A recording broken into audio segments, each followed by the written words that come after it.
Welcome in the CEO of Blue Ridge Area Food Bank in Virginia, Michael McKee. Michael, thank you so much for giving us some of your time.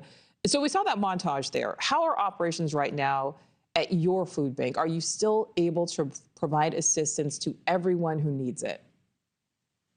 We are, but under a great deal of strain. The withdrawal of federal food commodities to food banks has real impacts. We've lost close to 400,000 pounds of food.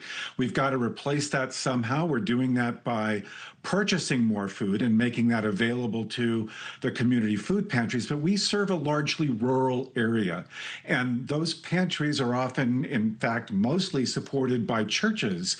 So they're ill-equipped to sort of make up the difference on their own. They're relying on us to do that, and we cover about a third of the state geographically. So it's a great deal of pressure, and we are absolutely seeing historic levels of food insecurity, probably that we haven't seen since the 1960s.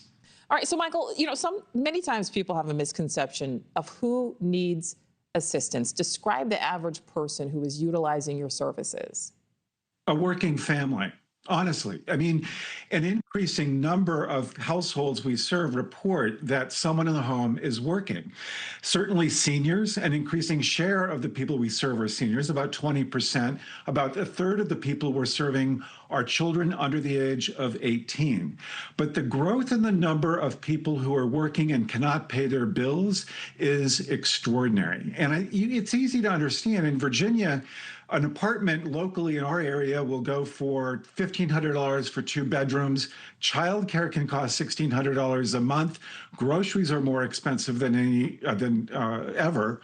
And if you're a single mom earning $40,000 a year, the math doesn't work. And that's why we went from 103,000 people served every month before the pandemic, 141,000 at the height of the pandemic. That came down, but now is averaging more than 172,000 people a month in a largely rural area. Wow. All right. So you talked about groceries being more expensive. We know grocery prices had been rising. President Trump certainly campaigned on, egg prices, bringing down the price of eggs. We heard that time and time again. I want to talk specifically, how have things changed under this new administration that is now about 4 months old?